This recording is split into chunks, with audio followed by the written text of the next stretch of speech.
Okay. Hello, everyone. I am Mr. B. Mukhim, Assistant Professor in the Department of Computer Science and Application, Shillong College. I welcome our respected resource person, Dr. Varun Kapoor.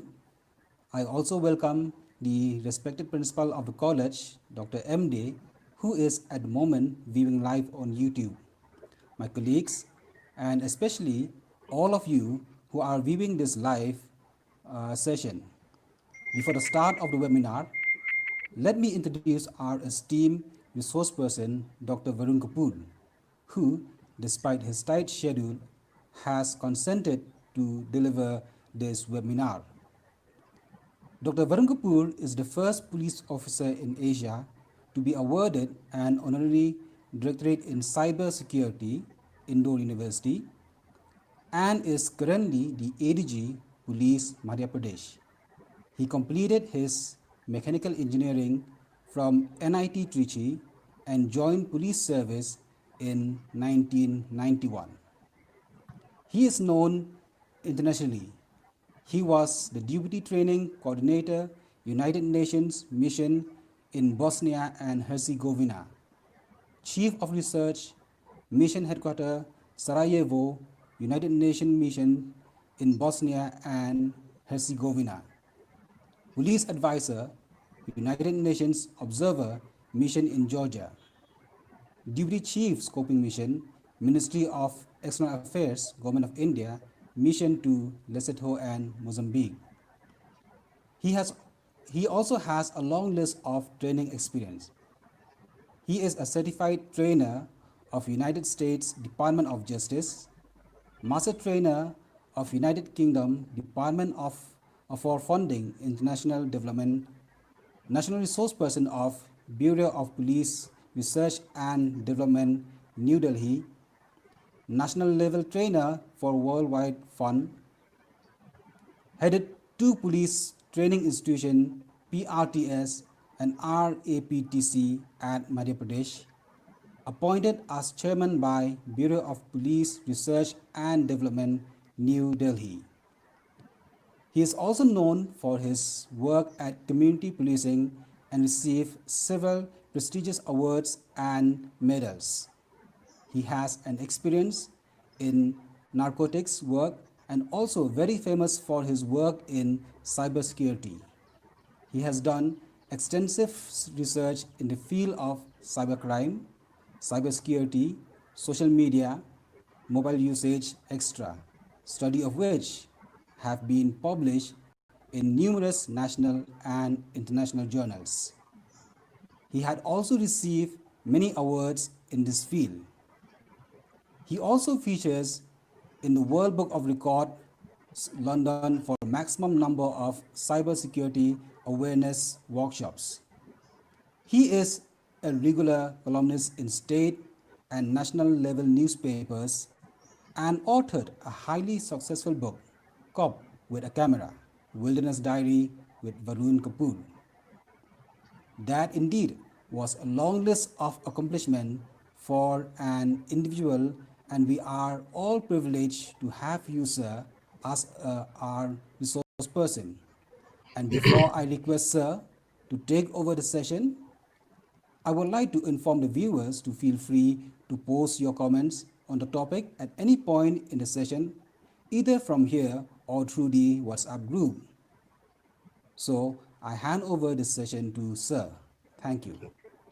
So good afternoon to everyone. I hope you can hear me well.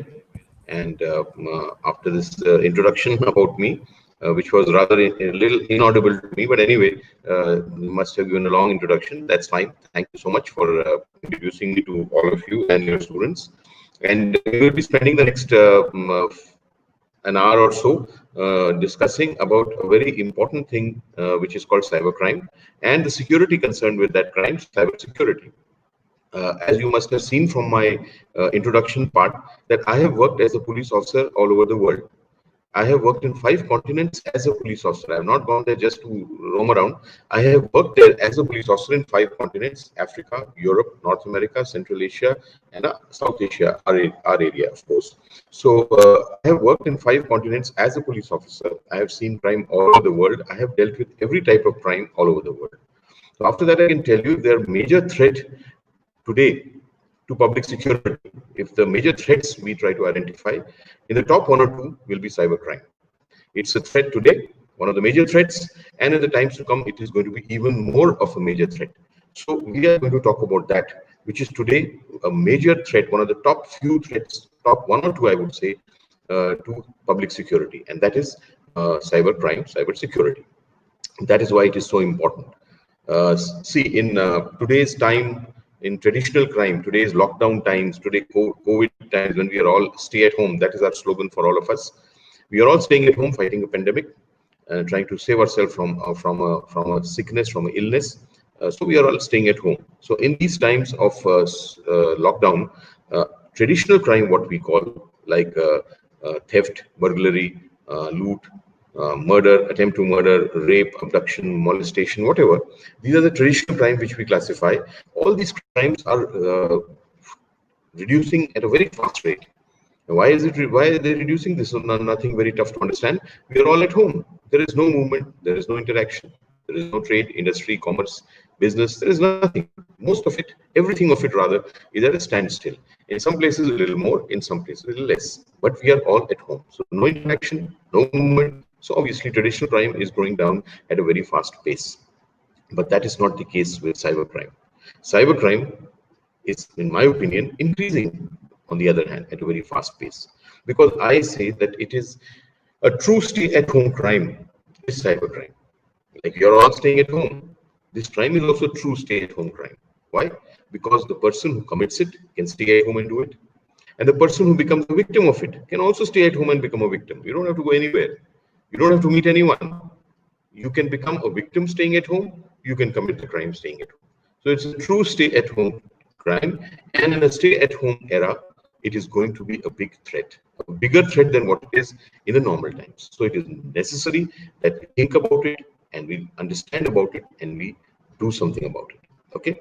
So what I'm going to tell you today, see, I always say fighting crime is common sense. The only sense used, which is the best for fighting a crime situation or a crisis situation, I would say, is your common sense, right? Which is the most uncommon when crisis occurs, though. But it is the most common sense. Is what is what is you need for fighting crime, right? So what I'm going to tell you today, because I'm a police officer, see, I'm from the beginning, I'm going to tell you that I am not some computer wizard. I'm neither some gadget guru, neither do I claim to be a software expert. I am a police officer.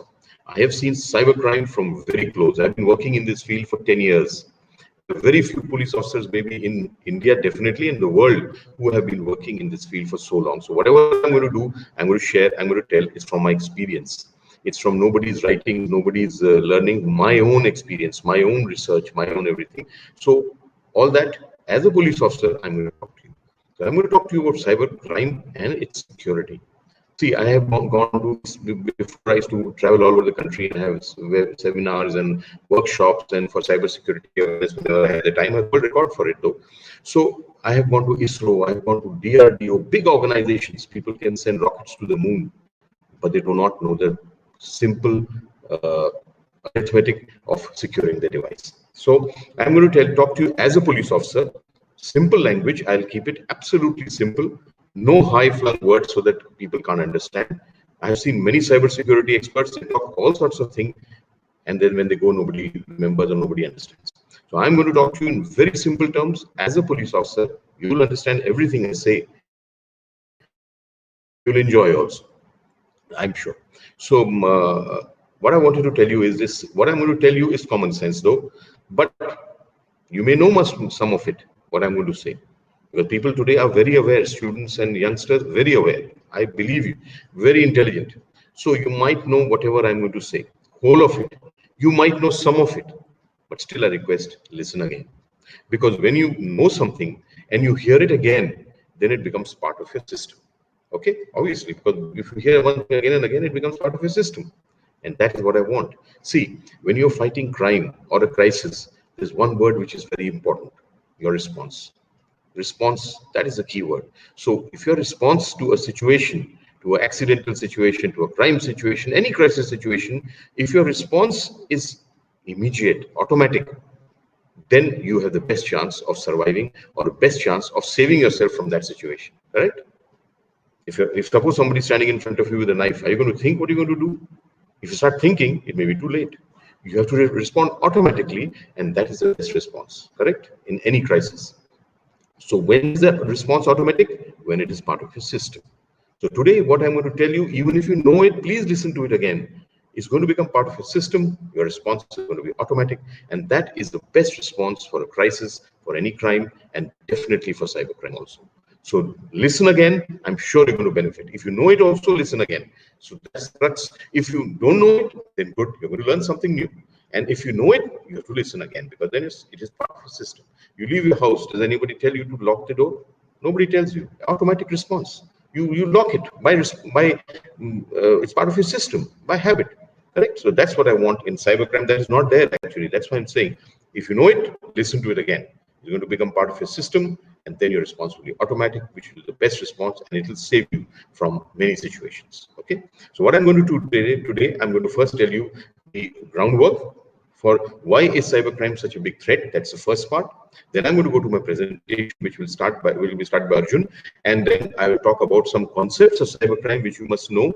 And then the third part is some types of cybercrime which are occurring in this lockdown time, which are the bigger threat. We'll talk about that. That's how the flow is going to go. So first part is over. Response automatic. Listen again.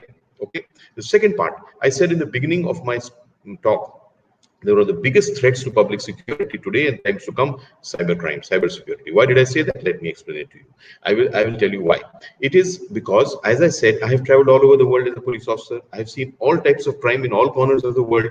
And after seeing all that, I can say that cybercrime is different from any crime which occurs in any part of the world, anywhere. It is a different crime. That is why it is such a big challenge, because it's different. The security forces, the security apparatus, they do not know how to deal with it to secure the citizens very well. The people themselves do not know how to deal with it and protect themselves. That is the catch 22 situation, and neither the security apparatus knows how very well to protect, neither do people know how very well to prevent. So that is why, because it is different, it is such a big threat. Okay. Now you will say that why is it different? Why are you saying it's different? I'll tell you that also. I'll tell you in one word. It's different because it is not a crime of this world.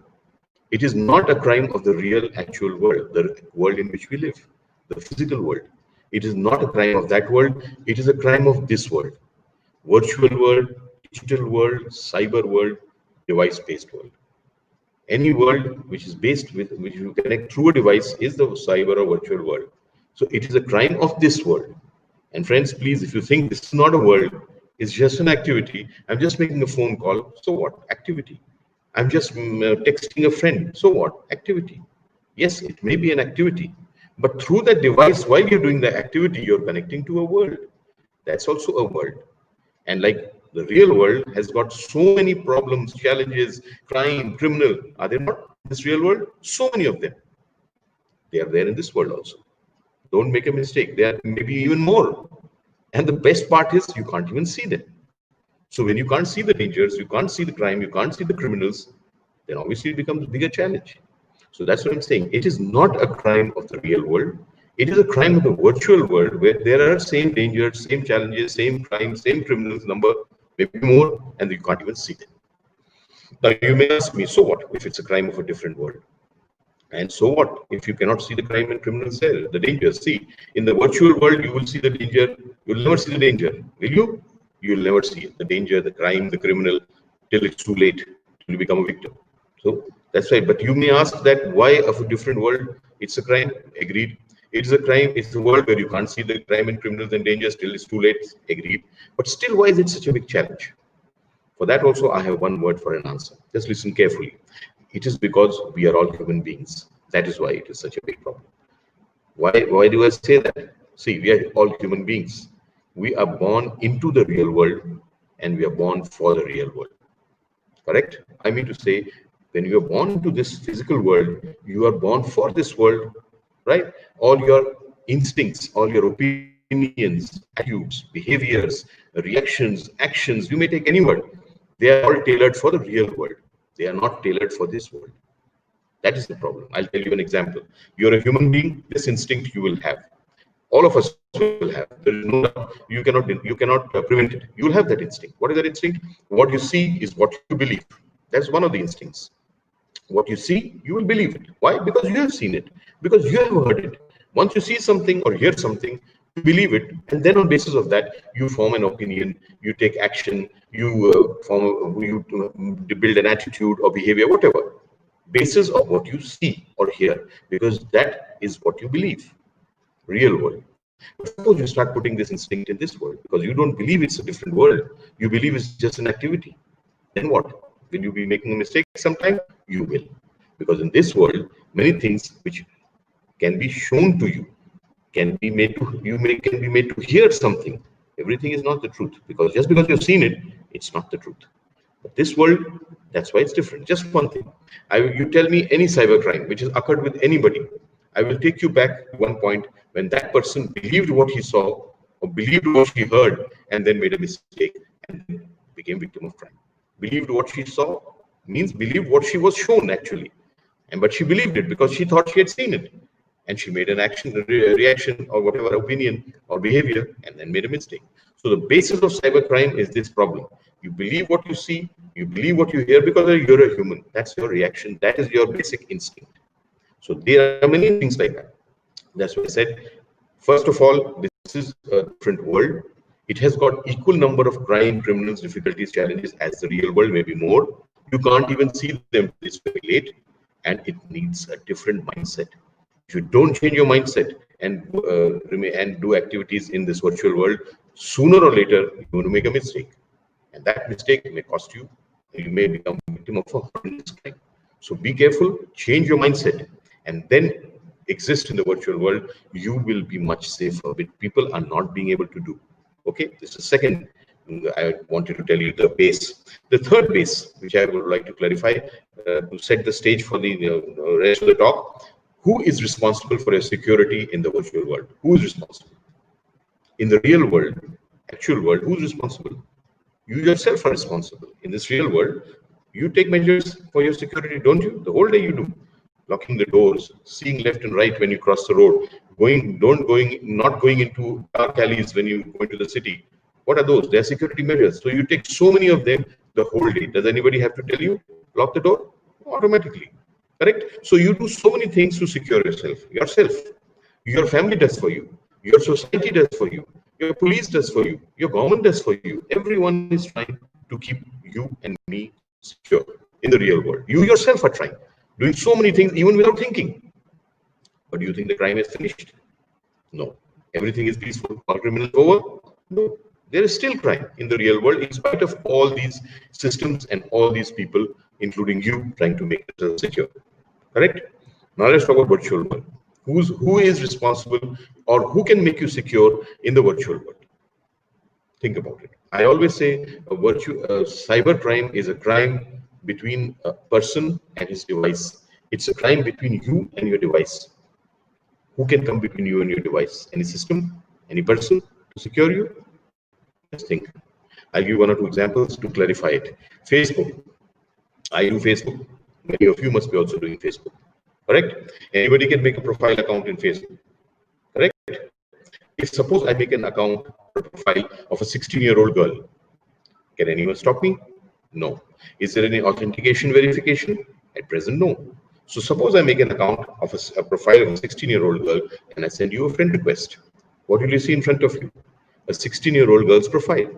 And a first instinct, human being, we believe what we see, unless we are specially trained. Correct? So we may, by mistake, because you can't see me, you can only see a 16-year-old girl. So by mistake, you might press the accept button. But what I'm trying to say is, who presses that I accept button of the friend request?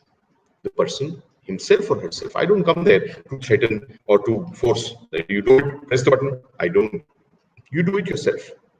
Another example, you get a phone call. It's called a debit card or a credit card fraud. Somebody phones you and takes you in his web and tries to do all sorts of things to make you win your confidence. People get trapped and they give the information. Who gives the information? Again, the person, the victim himself, nobody else, right? Another example, suppose I want to control your device. I have to send you a virus. Suppose I send you some file, some video, some audio. You say, this is a virus, download it. You will never download it, will you? No. But so then I will send you something which you will download. Along with it, you download my virus. So you get that thing, but by mistake again, you press the download button. What I want to say is, who presses the button? The victim herself or himself. So it is a crime between you and your device. Do you think anybody, one person, knowledgeable person in cybersecurity, can sit with the crores of people who use the virtual world around the world 24 hours a day and prevent them from doing these things? Don't talk to a stranger, put down the phone, don't press the download button, don't accept the friend request. Can one person who is knowledgeable sit with everyone, crores? No. Is there any system which can come between you and your device and prevent you from doing all these things? No. So there is no device, there is no system, and there is no person who can protect you in the virtual world, except you. You can protect yourself only. So cybersecurity, if you want to be secure in the cyber world, it is you who has to make all the effort. There is nobody, no system, and there is no person at present who can secure you except you yourself. So when that is the case, then when will you secure yourself? When you know about it, right? Only when you know, then only you will do, correct? But as I said in the beginning, you must be knowing many things. It's common sense, but still we don't do. So you must know, and then you must do. That is awareness. Knowing is knowledge, information, and then doing along with that knowing, that is awareness. That is why I always say the key to cybersecurity is awareness. You should be aware. So today you got a chance. As I said, you must be knowing many things. But hear it again. Your response has to be automatic. The best response. Different world, number of criminals, number of crime. You can't see them. You need a different mindset. Don't go with this mindset which you have. That what you see is what you believe. Don't do it. And third, nobody can secure you in the virtual world except you yourself. So know about it, understand, internalize, automatic response, and do it. Do something, and do it every time. The last thing, not sometimes. Correct? I always say security is a habit. It's not a choice. Huh? It has to be done every time. You can't do it sometime. Like, so see, today I'll give a talk. At the end of the talk, I'll talk about so many things about security features. Suppose one thing strikes you that, okay, from today, I will not accept friend requests from an unknown person. Suppose that. Correct? Now, you have to do it every time. Not that sometimes you accept, sometimes you don't accept. If you do like this, that is as good as no security. Sometimes you go out of the house, you lock it, sometimes you don't. Then you see what happens when you don't. So you do it every time. So today, that's what I'm requesting you. Hear properly, internalize, automatic response, all those things. Know, do every time. That you must also clearly understand and follow. So this was the groundwork, why cybersecurity is such a big threat and what you have to do about it. Nobody else can do, only you can do. So please start doing it from today. And from this beginning, now I'll start my presentation. Can you put it on? And then I will go to some concepts of cybersecurity before we go into the crime. Arjun, can you start the presentation?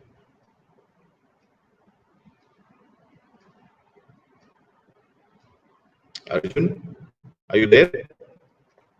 Yeah. Okay. So this is started. This is my name of the my initiative. As I said, I've been doing it for 7-8 years. I have the world record for it also. Pichele, one back. So its name is Black Ribbon Initiative, and it is for people's awareness. And as I said, awareness is the key for security. Earlier, next slide, please.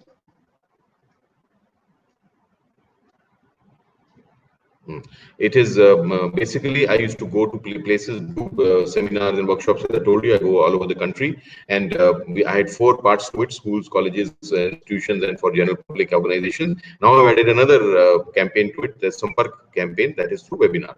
So I've been doing it for the last 1 or 2 months, very successful. I've had all over India reach, and I've even come on the Namo app, so we have done all over the country. It is a very good, powerful way of reaching and sending a message. See, I was never posted in cybercrime.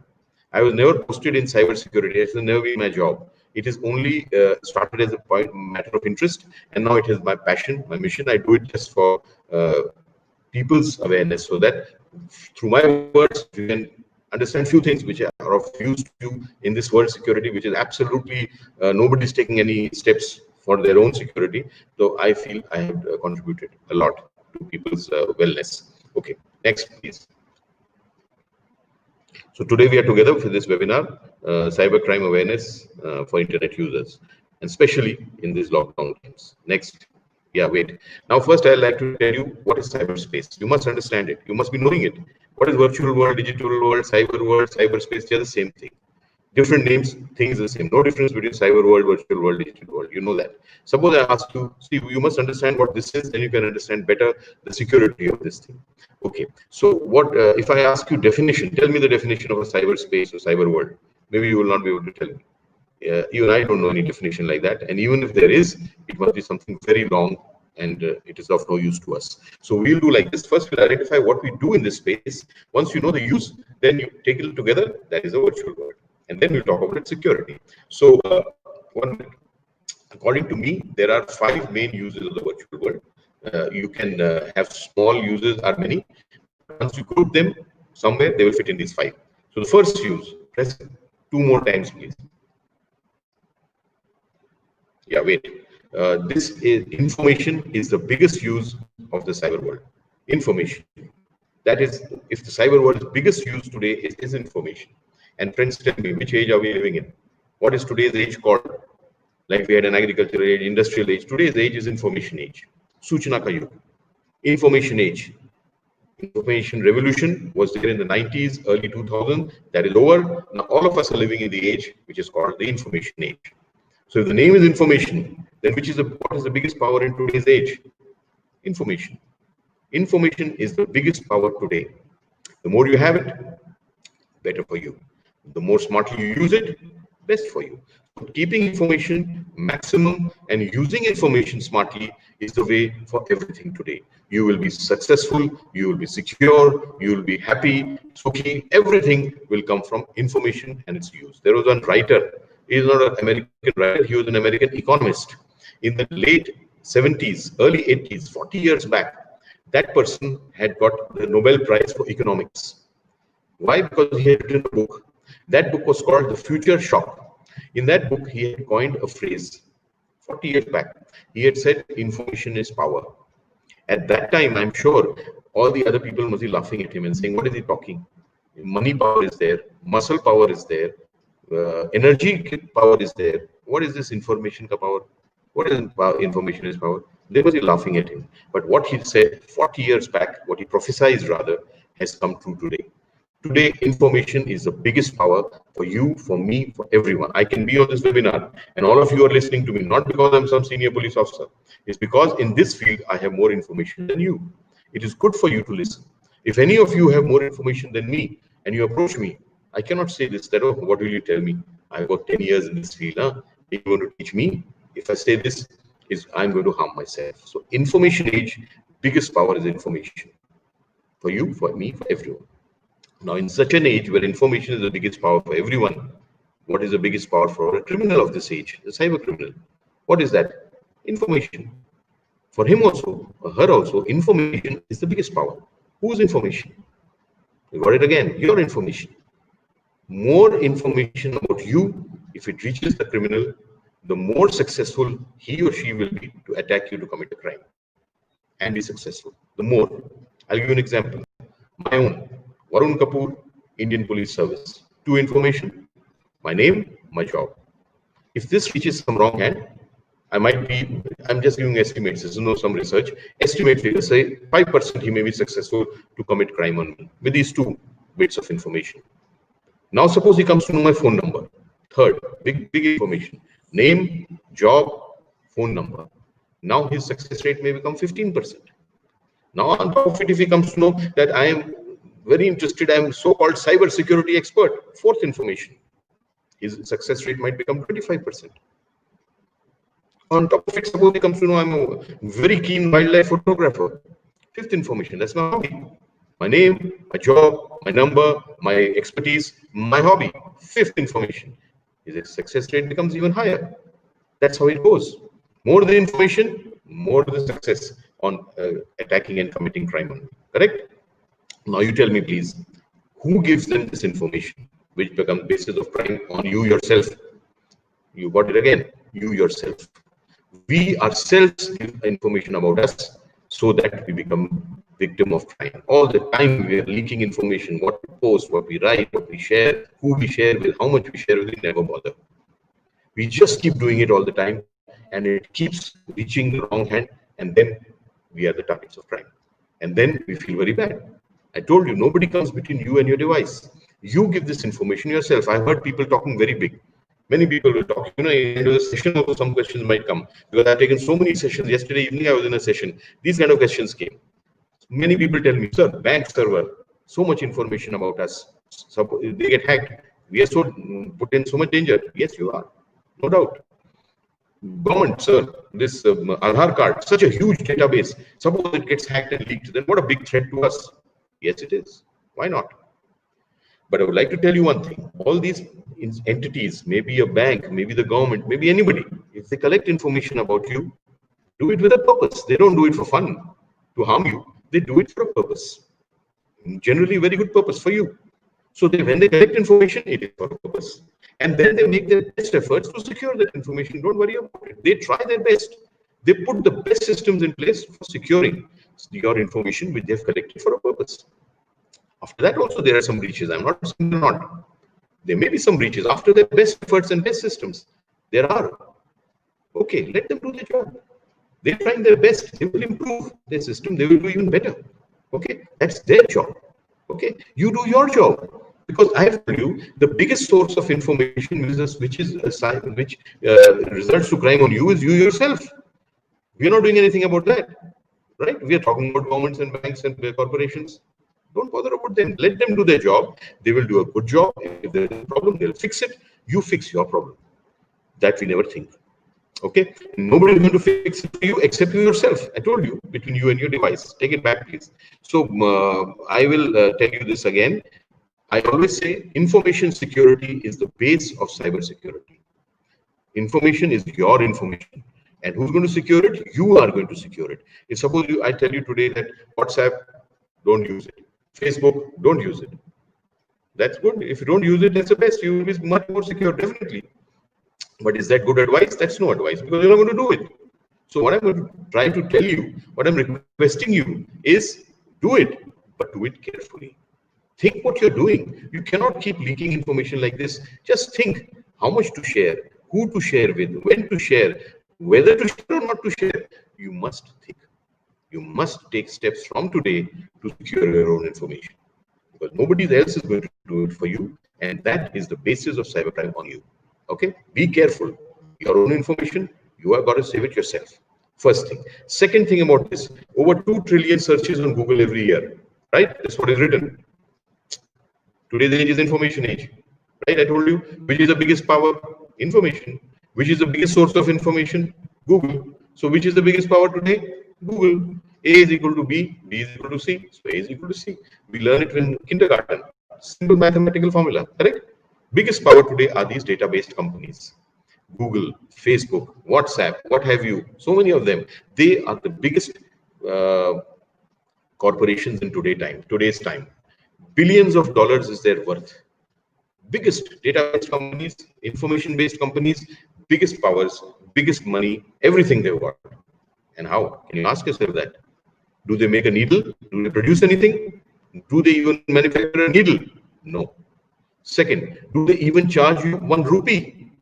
Do you pay them? No, not even a rupee. Third, do they even show you an ad? Many of them don't even show you an ad. Some people tell me they do it through ads. No. WhatsApp shows you an ad? No. What's the worth of WhatsApp? It was, I don't know the word today, but it was bought by Facebook 4 years back. That time it was 19.8 billion US dollars. That is 1.5 lakh crore. A company worth 1.5 lakh crore rupees doesn't make a needle, doesn't charge a penny, and doesn't even show you an ad. but still worth billions of dollars. It's called alternate marketing. Marketing model is what? You make a good or you make some service, you sell it. Part of that price where you sell it is your profit, part of it is your cost. That's how a classical marketing model works.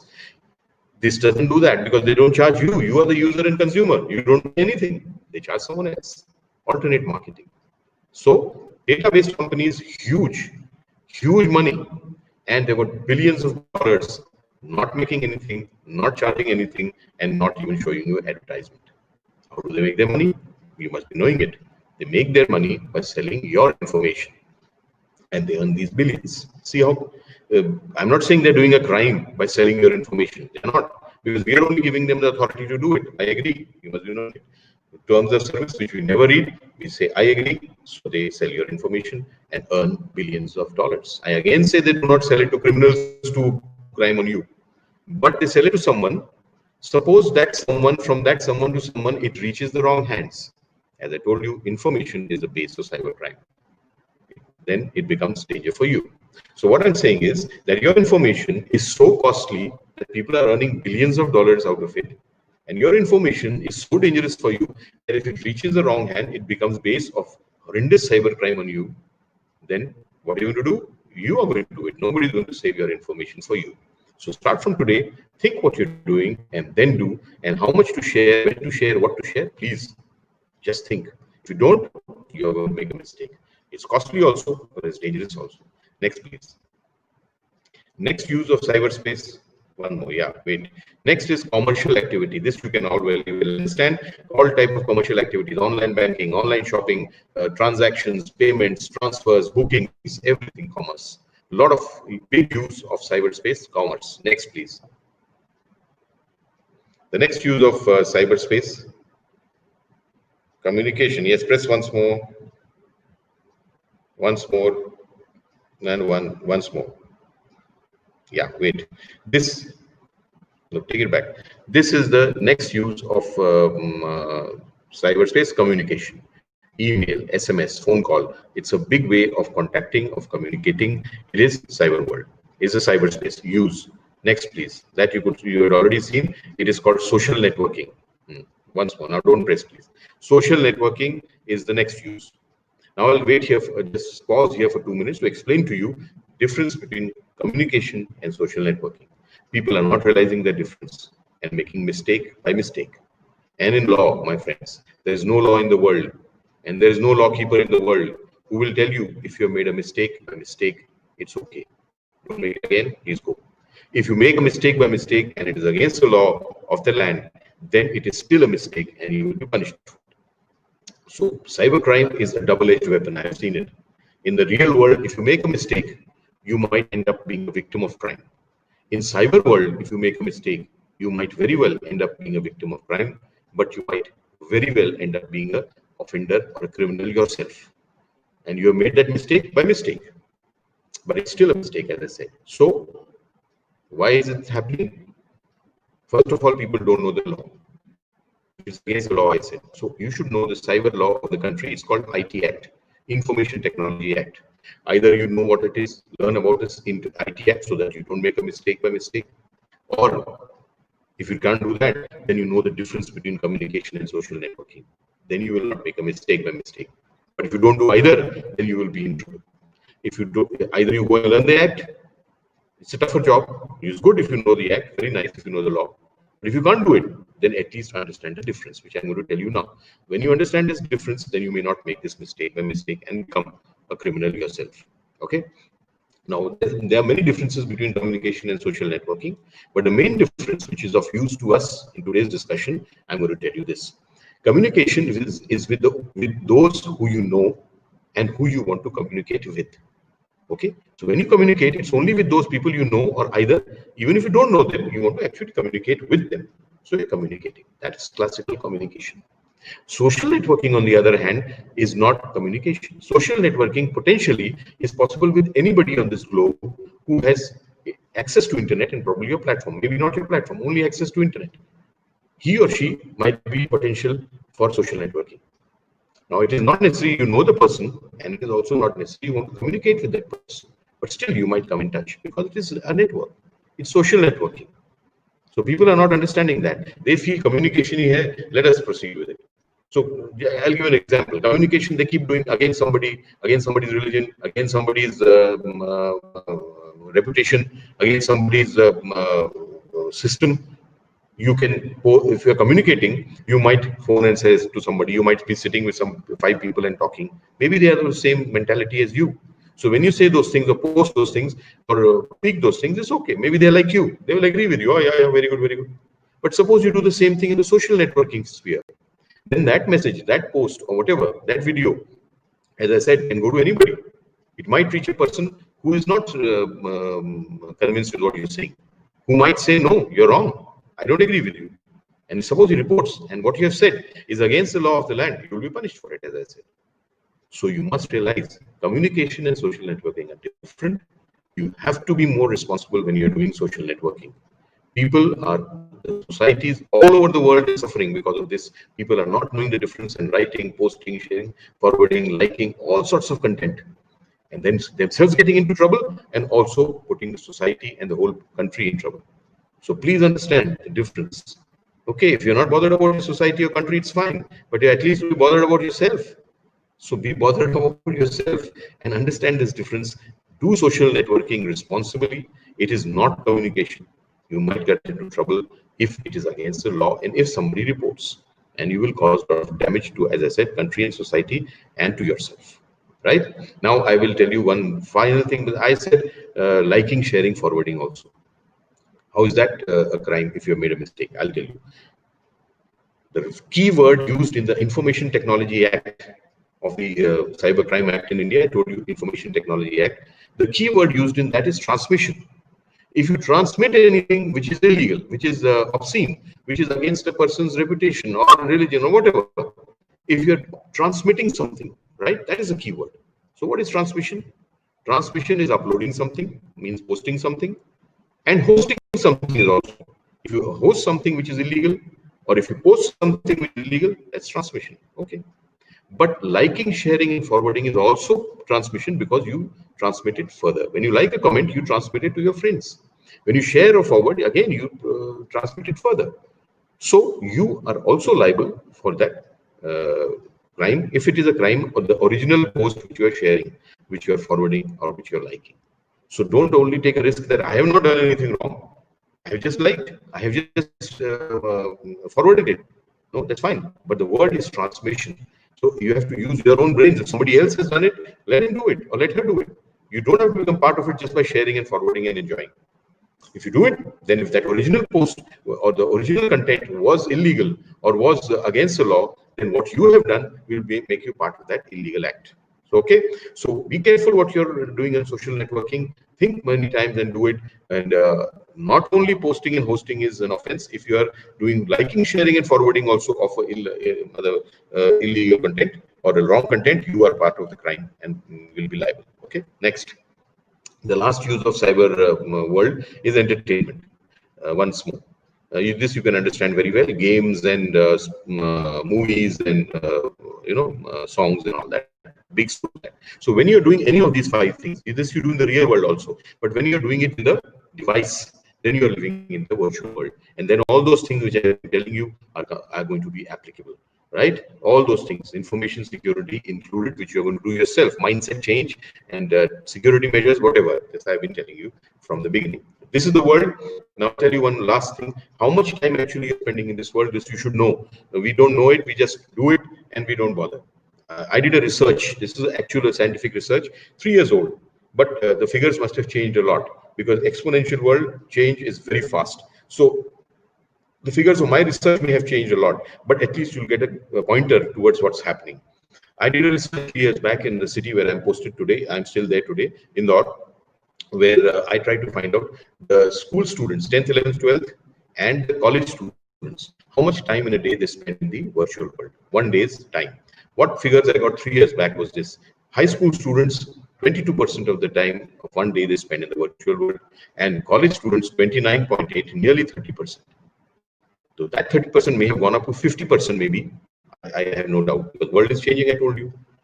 And may have gone up even more in today's lockdown time because you have nothing else to do.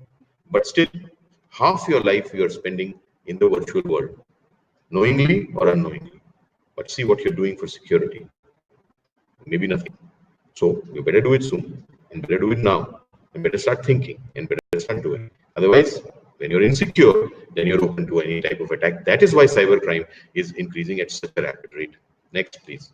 Now we go to the next concept. This is cybercrime. What is cybercrime? Can you take it back one? See, when this is important to know, because it is a you must know the definition before you go into the understand the concept of the crime. Again, many definitions of cybercrime. We will stick to the definition which is given in our law. Our law, IT Act, as I told you. IT Act came in the year 2000. What did the IT Act in 2000 say about cybercrime? Next. It said that cybercrime is a crime committed using a computer. This was found to be insufficient. So when the Cybercrime Act was amended in 2008, and next, it said cybercrime is a crime committed using an electronic device. So now today, if the definition you ask, it is a crime committed using an electronic device. Now, if I go into the difference between the two, it's going to take a long time. I can do that, but I don't want to. So, but I'll just say this to you, that every computer is an electronic device, but every electronic device is not a computer. So electronic device is a larger family, and part of it is computers. So they have expanded the definition. That's all they have done. The important thing to note in this is that if you think that cybercrime means only mobile phone, cybercrime means only internet, cybercrime means only laptop and computer desktop, then you're wrong. It is not only this. Main cybercrime is occurring through this only internet, mobile, and computer. But it is not only this. Cybercrime can be committed on you with any electronic device. Why? Because it can be programmed. Any device which can be programmed, which is electronic in nature, can be used to commit cybercrime on you. There was a case registered in Bhopal, which is the capital of Madhya Pradesh, where cyber cell is located. A case was registered around, I think, 2 years back, in which one dealer of Whirlpool company, Whirlpool makes washing machines. So he was using his washing machines to commit crime on his customers. Why? Because it can be programmed. It's an electronic device. So if you think, as I said, computers, mobiles, and internet, only cybercrime? Yes, major crime occurs through them, but any device which can be programmed can be used. So ACs, fridges, TVs, cars, everything is programmable today. So they can be potentially also used to commit cybercrime on you. You must be careful. Next. And next. Yes, this is the last concept I tell you, then we'll go to the major type of crimes which are occurring in the lockdown times. Digital footprints. What are digital footprints? I'd like to tell you, if you don't already know, but I would like to tell you its importance. Why they are so important? Because this is the way we catch the cyber criminals. We means police. So you must know what these are so that you can take care about them in your activities on the cyberspace. See, in the real world, actual world, there are many types of evidences. Okay, many types of evidences, but best evidence is this: fingerprint. It is a ridges and valley pattern at the end of your fingers. That is called a fingerprint. That is the best evidence, and you know why? You know it is unique. That is why it's the best evidence. So suppose at any place, if my fingerprints are found, then I cannot say I have not gone there. Why? Because firstly, there is nobody else in the world who has fingerprints like me. And secondly, there is no technology available also that you can detach my fingers and take it, make my fingerprints, and then attach them, reattach them. There is no technology. So I was there, and now I have to prove what I was doing. Simple, best evidence, fingerprint. Similarly, in the digital and the virtual world, there are many types of evidences, but the best evidence is a digital footprint. Now, what is a digital footprint? A digital footprint is defined as data, digital data, which you leave behind when you do any activity in the digital space or virtual digital world. It is data which you leave behind when you do any activity in the virtual or digital world. That is your digital footprint. And the best part is why it is such good evidence, because the digital footprint is also unique. But why? Just listen carefully. It is unique to a user. Like a fingerprint is unique to a person. It is not unique to a person, it is unique to a user. Why? Because data of what? It's data of a device, a device-based world. So maybe having two mobile phones. So I'll make two digital footprints, but both of them will be linked to me because the SIM is issued in my name. That is why indirectly it becomes unique to the person. Maybe I'm using, you say you are using a SIM, maybe somebody else in somebody else's name. Okay. But that somebody else, when he's caught or she's caught, he will tell that it isn't my name, but it is being used by Mr. Kapoor. So that's why how it becomes unique to me. So a digital fingerprint is unique to a person, a digital footprint is unique to a user and indirectly to the person. That's why it is best evidence. According to me, it is even more strong evidence than fingerprint. Why am I saying that? Suppose fingerprint, I told you what it is. Suppose I wear a glove, my gloves, and I go somewhere. Do my fingerprints come? No, they don't. So I can hide my fingerprints. Suppose I go somewhere and my fingerprints are made. Then I take out my handkerchief and I clean them. Do you think my fingerprints will remain? No, they won't. So I can remove my fingerprints, I can hide my fingerprints, but I can't do anything with the digital footprints. Once made, I can't remove them, I can't hide them, I can't even change them. Once made, they are made. Many big cyber criminals they come up with new technologies to do what? To mask or hide their digital footprints. Mask them, cover them. But when you take out one layer after the other, you will reach the original digital footprint because they cannot be destroyed, they cannot be removed, they cannot be hidden, they cannot be even changed, modified. Right? So they are even stronger than a fingerprint. But the fact is that they are, what I want to tell you is, because of all these things, because they are such strong evidence, you cannot hide, change, destroy anything, then you should try to make your digital footprints as good as possible. Don't make a mistake by mistake also, that I've done this, now nobody will be able to catch you. Or I followed this new technology, nobody will be detect me. No, you will be caught. Because there is no way in which you can do all those things. But if you're a normal user, then anyway you don't use all those technologies and all that. So better make your digital footprints as good as possible so that you don't get into trouble. Mistake by mistake. What I was telling you. See, we are with our device now, we feel it's great privacy. There's nobody between us, as I said. So you keep doing whatever you want. Sometimes you go to, you feel which site I'm visiting, who will know? What I'm writing, what I'm logging into, what I'm committing, how can they trace? They can. This may be even less private world than the actual world. You remember that. So try to make your digital footprints as good as possible so that you never get into trouble. Okay, that's the foundation for this. Now we'll go into the crime. I don't want to see cybercrime are many types. If I start discussing each type of cybercrime, then it's going to take me a long time. So I will not do that. I will only take it back, please. I will tell you when to take it forward. So I will not talk about all types of cybercrime, but those crimes which are occurring in the lockdown times, other crimes are also occurring. I am not saying they are not occurring, but they are not that important in today's time, which we have to care for. These three, I have identified three groups of crimes which are to be very carefully looked at in today's times, and I will only deal with them. Some other time, I might come to Shillong College and interact with you, your students also live, so that we can talk about all sorts of crime and take all sorts of questions. But today, only those which are in this era, which are important. First, now you can change, Arjun. It is called phishing. This is a very big cybercrime in normal times also. Okay, this is the worst cybercrime, and people don't take it very seriously. They just say phishing hai, chalo phishing attack ho gaya hai. But what is phishing? It's a very dangerous crime, which I will tell you in these ahead. And I will tell you types of phishing. Why phishing is such a big problem? See, I've heard a lot of experts in cybercrime. I told you, they keep talking all sorts of things, very high-flung words, very big things they will speak, and nobody will understand anything. And they will, know what he said and how to deal with it also. So I'm not that type. I'm going to tell you very logically why is phishing such a big problem. How many types of phishing is done so that you know clearly the ways of phishing and then how to deal with it. I'm going to do it all three ways, so please listen carefully. Phishing is a very insidious crime. You feel it is nothing, you cannot see anything, and the effects are devastating. And it is used for many things. So phishing is what I'm trying to explain. First, phishing comes from the English word fishing with an F. You understand what it is? Obviously, it is catching a fish. So the fisherman goes to a pond or a lake or a river or the sea or wherever, and he throws a line with a hook and waits. Thousands of fish may pass from there, one gets caught, and the fisherman's work is done. He didn't want to catch the thousands anyway. That is the classical fishing.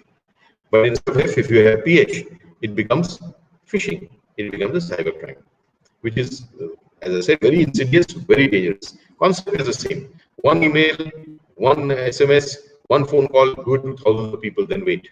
Everyone is not going to get trapped. Few will. Your work, the criminals' work will be done. Okay. See, technology has given us great joy. For all normal citizens, technology has empowered us for many things. Technology has given us great comfort. You sit anywhere, phone anyone. You sit anywhere, transfer any money. You sit anywhere, book any hotel. You can do so many things with technology. It has made life so easy for you and me. It has made life so empowered for us. Technology is done all that. But technology is accessible to everyone. It is even accessible to a criminal, the cyber criminal. So technology has empowered even a cyber criminal, and it has given all facilities and all comfortable life even to a cyber criminal. You must remember that, because access is to everyone. Nobody can stop access to a cyber criminal good to technology its use. You can't. So even they have access, and even their life and their work has become so much simplified with the technology, right? See, phishing in the real world, in the actual world, is a variant of a crime called cheating. Cheating somebody, that is phishing. So cheating, how was it done in real world? One criminal goes to another person, tries to trap him, tries to take him in confidence, tries to take him in his web of deceit. Takes so much time, so much effort, right? Then he may succeed, he may not succeed. Then he has to go to the other person one at a time. Waste of time, so much energy, so much, and then success not guaranteed. And then you try with that, and then danger. You might get caught at the scene of crime. You might get thrashed, beaten. Danger is also there. So many things are there in the real world cheating. Now the digital world cheating, that is phishing. So simple. Sit at home, send email to thousands of people. Send the same phishing SMS to thousands. Then wait, as I told you. So you don't have to go anywhere. So there is no energy used. There is no so much time spent, because you can attack thousands of people together, and then you may not even get caught. Definitely not on the scene of crime. So the danger is also not there. So many advantages. That is why it is such a big crime, and it is growing, and because it has so many types. Okay, so you have to understand it properly, and then understand how to deal with it properly. So I'll give you the scales. If you say if you get phishing is not a big problem, so I'll give you the scale. See how it works. Then you will understand it and understand the threat I told you. See the profits. There is one phishing kit which is available in the black market, which costs $65. What does that phishing kit do? It sends your phishing email, which you make, to 5 lakh random email IDs. It will send your phishing email. What is a phishing email? Basically, it will scare the person to do something, or it will induce the person to do something, either large greed or scare, fright. So that is what the phishing email will be all about. Then it will send that phishing email which you have created to 5 lakh random email IDs. How much does it cost? $65. Okay. Now Cisco is a company of US. They did a research a few years back to find out how successful is an email-based phishing attack. What is the success rate? So in their research, what they found was that if you send 1 million phishing emails, or what is 1 million? 10 lakh. 10 lakh phishing emails if you send randomly, how many people get trapped? 8. Only 8 out of a million. So then you will say, oh my God, what is this? Only 8? What is this? It is horrible. But see the scales I'm telling you before.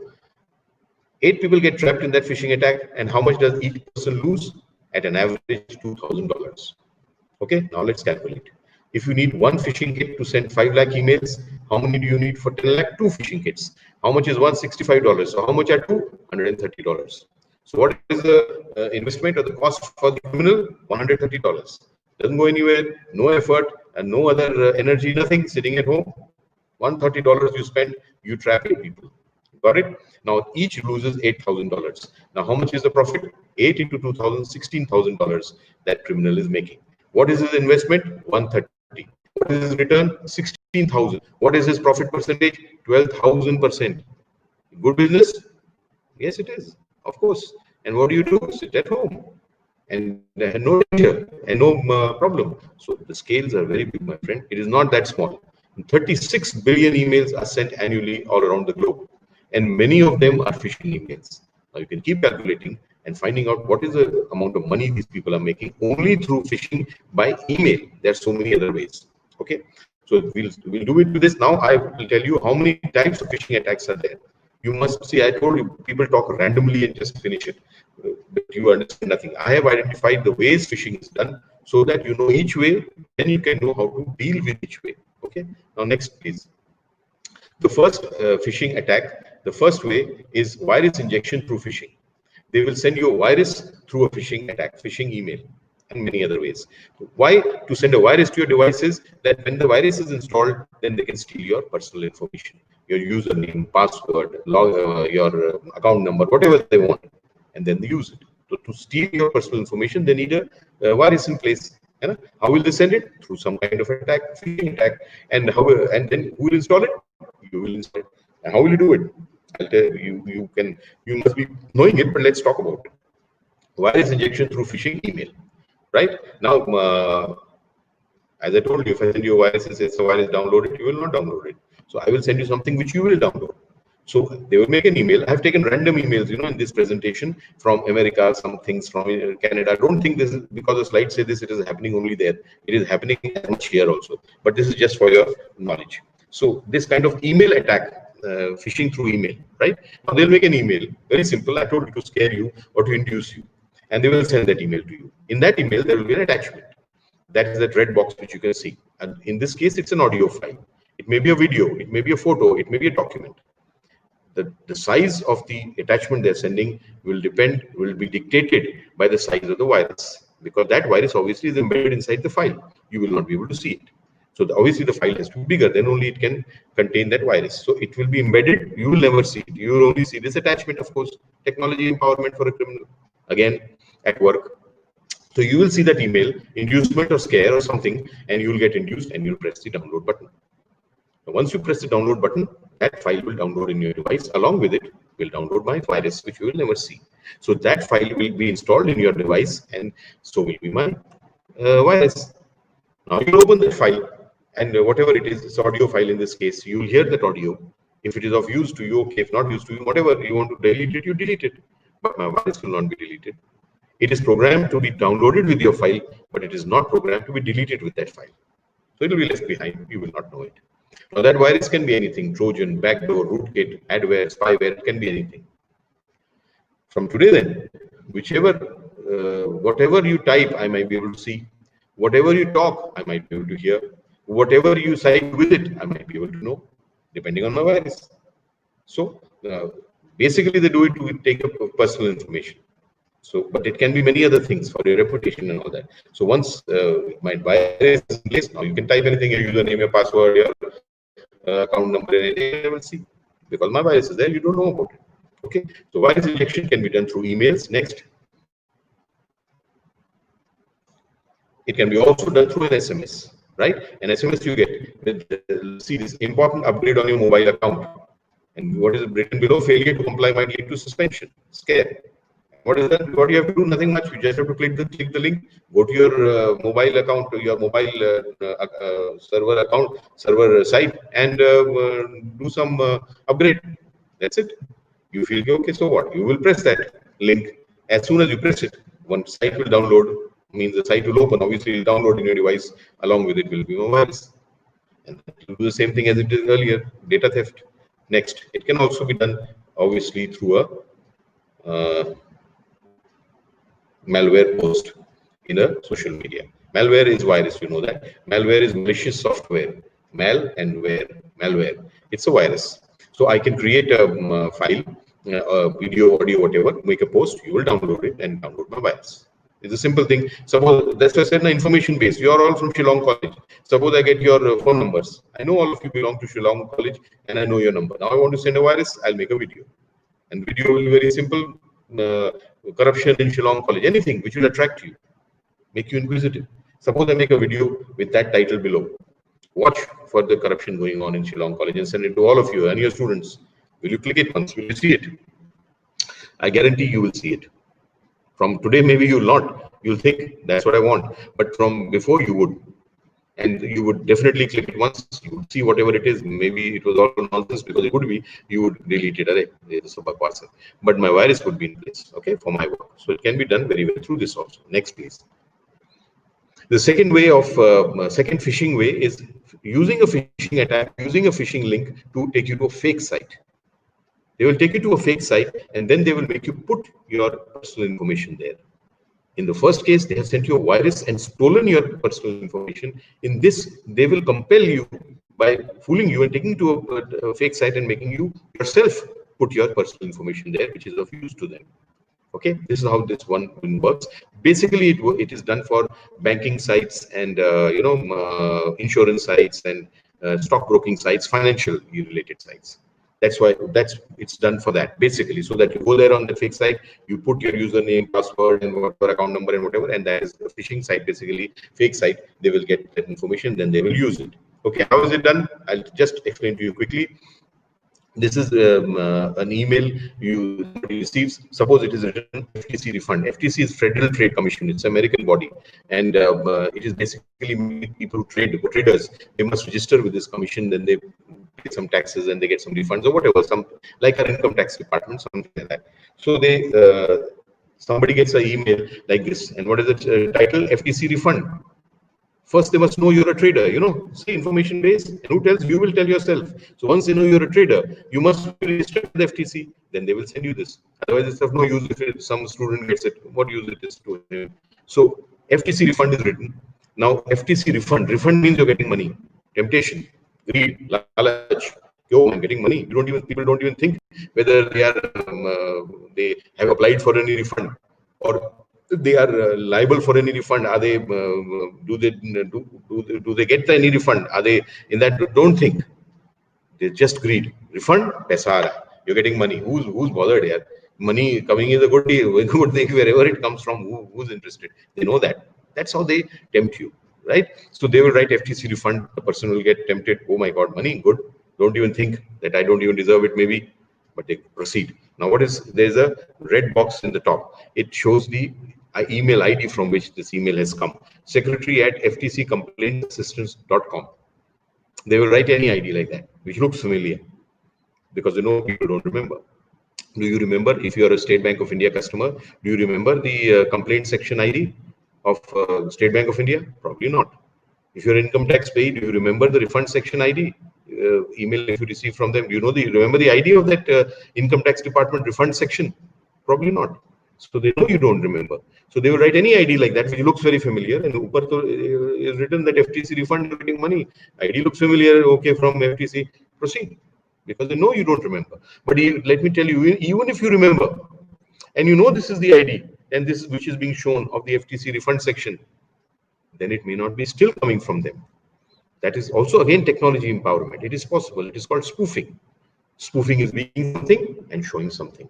Email spoofing, very possible. It's called fake mailing. You can be shown an ID, and that ID may not be the ID from which actually you're getting the email. Correct?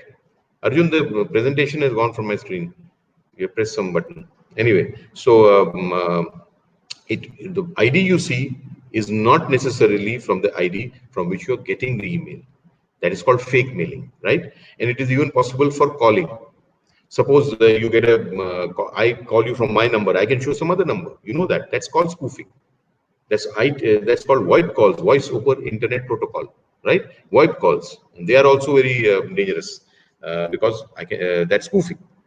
SMS is also can be spoofed. So all this is possible. So first of all, they know that you do not know the IDs and all, so they can show any ID. We do not know. We are tempted. And even if you know the ID and the ID is coming correct, it may not be the correct ID. So spoofing is also possible. Arjun, where is the presentation gone? Can you hear me, Arjun?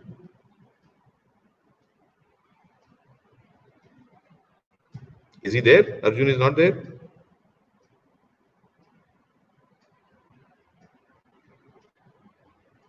No. Anyway, so but you can hear me, and the rest of you, there it is again. Anyway, you can take it forward. By the time it comes, I'll tell you. So spoofing is also possible. You must be very careful about spoofing. That's it. Wait. Back. Yeah. So back. One back, Arjun. Yeah, wait. So spoofing is possible. So even if the ID appears right, it may not be from the ID you're getting it. Okay. But anyway, you are under the impression that it is right. Now you see the ID, you see a refund. Now what do they want you to do? They say click on the link. There is a link given below, ftc.gov/refund. That is a link. Go there and get your refund. So as soon as you click that link, one fake site will open. Okay, because that's what they want you to do. You are under their influence now. You know you're getting refund. You don't know the ID, or even if you know it, it looks right. Then you go and click that. Now, when you click that, one site will open, which is a fake site. It will look just like the original site. Same logo, same design, same color combination, same layout. Everything will be the same, but it will not be the right site because the URL on top will have a different ID.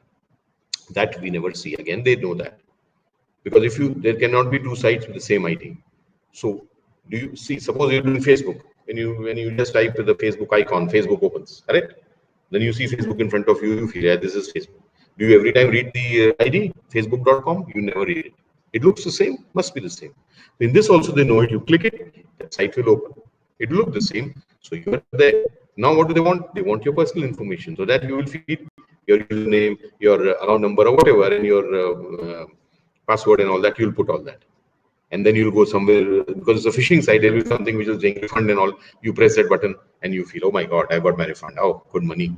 But you don't know, you have not got any refund. They are going to take out all your funds because they've got your information about your banks, about your commission accounts, everything. So that's how it is done. Very simple and very easy to do. And you cannot even know what's happening till it's too late. Remember one thing: when you press, if you take your mouse in this kind of email, if you get, and there's a link, if you take your mouse and put it on that link, then below that light blue box you can see, that is the actual site address where you're going. What does it say? meruservela.ru. That means it's a Russian site where you're actually going. But what is being shown, ftc.gov/refund, you're going to an American site. That's what you think, your FTC site, but you're actually going there. This is hyperlinking. This is also possible by technology. They can show you some link. You believe that you're going to this place, but actually you'll end up somewhere else. So you have to be very careful. Email, the phishing through emails is also possible to take you to fake sites to make you put your personal information. Next.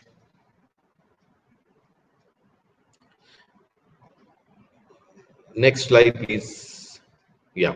Also, it can be done through an SMS, like an email. Same thing in SMS. What is it? Your credit card has been temporarily suspended. Scare you. It has been suspended. You want to unlock it? Go to your account. Go there and unlock it. You feel it's just a routine message coming from your bank. Canada Trust is a bank. You press on it. One again, fake site will open. Again, you put your personal information. They'll get it. You think you have unlocked your card, but actually you have given them your personal information to use. Okay. So phishing, these two methods: phishing to inject virus into your device, and phishing to take to your fake site. These both methods, they get your personal information, and then they can transfer your money. They cannot get cash. They will transfer your money from your account either to a shopping site to buy some stuff, or to a mobile wallet to do some service charging, recharging mobile or whatever. So they can get some goods or service out of the money which they transfer from a bank. They do not get cash, but they can do that, right? This is two. The third, there's another way in which they can actually get money from you. The cash they can get in hand. Next, please. This is called phishing by temptation. Phishing by temptation means they attack you directly on basis of information they have about you. They will trap you, and then you will put money into their fake account so that they will withdraw cash. Yeah, this is also possible. I have written below social engineering in green. Social engineering means they will find out about you. What I told you, Varun Kapoor, IPS, cybercrime, all that. When they know all these things, then they will, the more they know, the better for them. Then they will attack you directly and take money from you, because you will get into their confidence and give money. I said, no, I'm right. I am cybercrime. I write about it and all. Also, I get emails saying that we are from US and company, this corporation, that organization. They will give a link. You can press this and see what we are all about. If you press that link ever, a beautiful fake site will open. And anybody can make a site at home and put it online in 300 rupees. So a beautiful site will open, all sorts of flowery things, and you will feel, oh my God, what a good company, what a good organization. We want to honor you for a cybersecurity award. You've done a lot of work in it. If I get tempted, I don't even think that how are they choosing me? I don't even know them. I have never even contacted them. I have never even applied for any award or reward. If I get tempted and feel, oh my God, dekha, now US, forget it, I am international level, of Indian level is also gone. Let's get tempted. Once you get tempted, then you start giving money. And let me tell you one more thing, friends. If you feel the people who get trapped in these kind of attacks are all maybe little uneducated type, little unaware type, they are only the ones who get caught in it, you think again. Because most of the people who get trapped in this are top businessmen, top bankers, top scientists, people of great intellect and great achievement. They are the ones who get more trapped. I've seen thousands of such cases. The one teacher in Indore, a very good school, she got an offer and she went to Ahmedabad in a very big university, big promotion. In 6 months, she gets an email saying that we have seen your resume, your work is excellent, we want to offer you a job in US. And she got trapped. Never even thought why. Why? I have not even applied. I have not done anything. Why should they want me? And then, so intelligent, professor. So anybody, it can happen to anyone. So don't even think it cannot be you. If you are smarter than the rest, then you are the biggest target. This I can tell you. Okay. So this is how they do it, and they will never ask for big amount. They will ask for small amounts. If in this kind of attacks, they will never ask for a big amount. If suppose somebody says, okay, this is their job offer, oh, give us 2 lakh. Nobody will give. Bigger the amount, the more the doubts and the more the apprehension. You will think twice. But small amount, 2,000, 5,000, you will send. Let us see what happens. So they will ask for registration fees, transfer fee, handling fees, whatever they will do. They'll keep asking for small amount, and you'll keep giving. And one time will come when the amount will become pretty big. Then you say, my God, I have got nothing in return, I'm only giving. Then you ask 1 or 2 questions, and then they will stop communicating. They know that now we have had enough, we are not going to get anything more. So then they will stop communicating. Then you can keep trying to find them. Digital footprints are there, as I told you, they will trace them, you will track them. But suppose somebody is sitting in Nigeria and doing it, you have no hope of getting anything. Even if they're in India, I was just doing a webinar because I told you, I get reports from all over India. People contact me with all problems, so I know what is happening in India as a whole. What type of problems? What are the people's reactions? What are the actions that security forces are taking? One lady, a few days back, I was doing a session for Amity University in Ranchi, Jharkhand. So one lady professor called me after that. She had been tricked ATM payments and all that like that. 1.5 lakh rupees she gave. And then she also did a lot of groundwork, and she got hold of some numbers from them and all, and gave it to the police. The police even got the gang, but she got no money. So I'm telling you, better not get trapped in this. You might never get those criminals because international borders, even if you get them, to get the money is a big challenge always. So the best remedy then is you never get trapped in this. So they will keep telling you in name of job, in name of lottery, an award, reward, invitation to events, relationship, whatever they can do by phishing. And knowing something about you, the more, the better for them. And then trying to trap you. And people do get trapped. So in this, they get the cash. Next, the fourth type of phishing is called wishing. Wishing is phishing through a phone call, voice call. So wishing. And this is the biggest attack in today's time of COVID, at least in our areas. I don't know in Shillong what is the situation of lockdown and what. I have no idea, but in Indore, very bad the situation is. So it is still like a curfew type of lockdown. So a big attack, phone call, because again we believe what we hear immediately. People are under great stress because of the threat and all that of this sickness. They are under great scarcity. Many things are not available, even vegetables, even milk. It's a big struggle. So in these times, these attacks become very common. I'll deliver liquor to you. I'll deliver vegetables to you. You give this money, people get trapped. And even scaring people.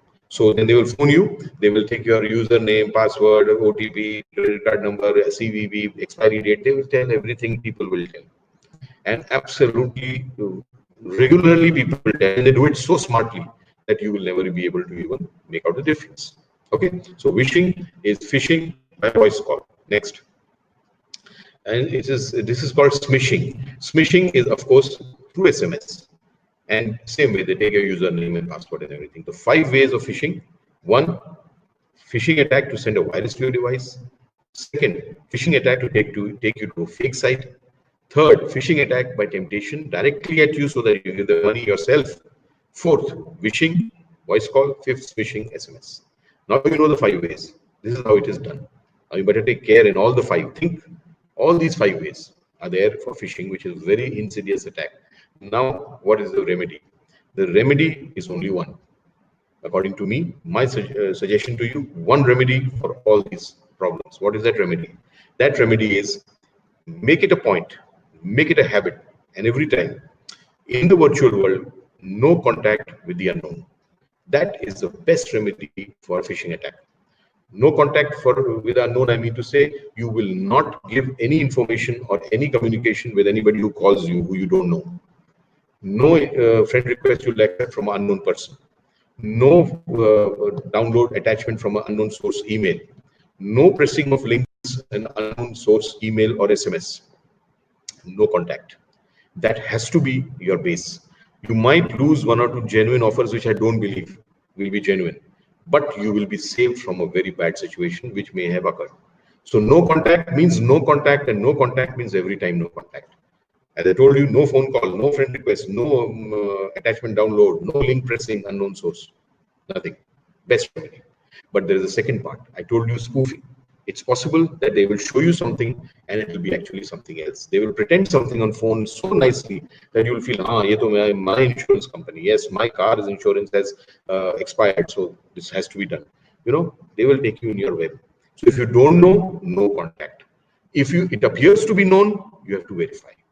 You must verify, friends. You cannot take things for granted because it can be spoofed. Everything, my profile can also be spoofed on Facebook. So first is no contact, and second, even if it appears right, just verify. Because see, I told you, not locking the house, you're doing something. For security, you have to do something. Real world, you do something. In virtual world also, you must do something. It cannot be taken for granted. So first, my friends, no contact with unknown. If it's unknown, no way. If it is known, appearing to be known, maybe verify. Suppose you get a friend request from my profile. You don't know me, suppose? Leave it, delete it. I may be appearing, whatever. But if you know me, then you may be having some other way to contact me except Facebook. Phone me and say, Mr. Kapoor, have you sent me a friend request? I'll say yes. Okay, your wish. But if I say no, then it's finished. Same with your bank. If it appears your card is blocked, this is done. Phone your bank, find out the number. Talk to the section which deals with it. Find out, this is my account number. Have you sent me a SMS? My card has been blocked. They may say no. That's the end of the matter. So verify. First, no contact. Second, verification. If you do these things, you will be definitely safe from phishing to a large extent. But if you don't do these things, then you are open to attack anytime, any day. Okay. Next. The second group of crime I want to talk to you about is related to social media. Okay. Social media is, I am not against social media at all. But social media is actually a very, very big benefit for the world, for the citizens. It has brought about tremendous change. And change, I believe, is the basis of all improvement in life, all development in our world. Yes, it is change, brought by technology, brought by whatever, brought by social media, brought by gadgets. Social media is also a very big engine for change. And that change is the basis of our development and improvement. No doubt, I believe it totally. It's a very big engine, correct? You exchange ideas so fast. When you exchange ideas, new ideas come out of it. When new ideas come out, you implement them. When you see the implementation, there's feedback so fast. Social media, there is course correction, there's improvement, re-implementation, so many things. That's how change comes. But it is very good. You must use it for good. But everything in the world which has good part also has some bad part. You cannot deny that. So our motto should be accept the good and protect yourself from the bad. So good, you do whatever you want. Do the good as much as you want because it is good. But these are the 4 things which I have identified as some things which are not good. So you should protect yourself from that. First thing, please, next slide. First thing is overuse of social media. This you must understand yourself. I don't have to tell you. Overuse is leading to a lot of problem, mental problem, physical problems, watery eyes, backaches, spondylosis, violent behavior, conflict in relationships, suicides, depressions, everything is happening as a result of overuse of social media. Because as you know, everything, even if it's a good thing, done in excess is not very good. Even if you sleep too much, it's not good. If you eat too much, it's not good. If you exercise too much, also, it's not good. So social media may be very good, but if you do it too much, it is not good. So please prevent from doing excess, because now you are in lockdown. So a lot of time people are spending on social media, even more than before. And even if that more originally it was too much, then even now it is too much. So you must limit your time use in this. This is just an advice. It is very important though. Next, the second thing in social media is social media fake news is a problem. You must understand it and must accept it and must then do something about it. Not all content on social media, I'm talking only news. The news content on social media, research has shown 70% of it may be fake or false. Fake means it is shown more than it is, and false means totally untrue. So 70% news content on social media may be fake or false. And if you start, as you see now, we believe what we see. So if you start believing whatever you are shown on social media news content and making opinions and taking actions and reactions and all that, you're going to do a very big mistake. You keep it in your mind. They do all sorts of things, They will show content from some other country or region as a thing of your area. People get excited and very horrified. Oh my God, this is happening. And because you've seen it, you don't even bother what it is from, where it is coming from. Don't even use your common sense. They will show you content from some other era, 10 years back. Again, the effect same. People get so excited and upset. Then they will also morph things. Morphing is also possible. You know it. Modification of digital content, photographs, videos, very easy to do. Nowadays, things have come, deep fakes. You must have heard about that also. So they morph it. 2-3 photographs, they will join and they will make it as one. And you feel, hey, I saw, okay, this has happened. Oh my God, I must go out. I must fight. So these are the things which you have to be very careful about. Fake news is possible and very easily doable. 70% may be fake. So please use your common sense and verify. Verify. That's very important. Then do something if you have to. Otherwise, just take it as something which you have read and move forward, or seen and move forward. But if you want to do something about it, then you must verify. And verified, then you can make a choice. But unverified and you do it, you're going to make a horrible mistake. This I'm telling you from today. Next. And social media, through fake news and all other activities on it, they can very easily do panic and fear mongering. Very easy. Because I'm telling you, it is live media. Or different types of media. There was newspapers, then they gave electronic media, and now has come social media. Newspapers, what those people wanted to show you once a day. Electronic media, again, what those people wanted to show you many times a day. And now social media, what you want to know and all the time in the day is even more, maybe very good for awareness and alertness, but it's also very dangerous for fear mongering and panic mongering, right? And why do they do it? It's very easy to do through social media. Any video, any photo, people get all type of excited. And humans are known for their rational response to situations. But when they come under fear and panic, their response is irrational. And that is what they want, these kind of elements, that your response is not rational, it is irrational. So you have to protect yourself, because again, nobody is going to come and tell you this social media content is fake and false. You have to keep it in your mind, and then you have to verify and not come into this kind of mode. Then you will be a responsible citizen and a decent human being. Next. And last part of social media is the precautions. Please, if you ever feel that you should yourself misuse social media to do something, don't even think. Because if, as I said, it is against the law, then your footprints will ensure that you get punished if there is a report. So if you want to do that, you want to go to jail. If you want to have a criminal action against you, you are welcome. But I think nobody wants that. So don't even think of misusing social media, because you will be doing great disservice, as I said, to your society, to your country, and maximum disservice to yourself. You be sure of that. If you're doing something on social media which is against the law or which is wrong, and you feel it is a great thing to do, then be sure it is ultimately going to harm you the most.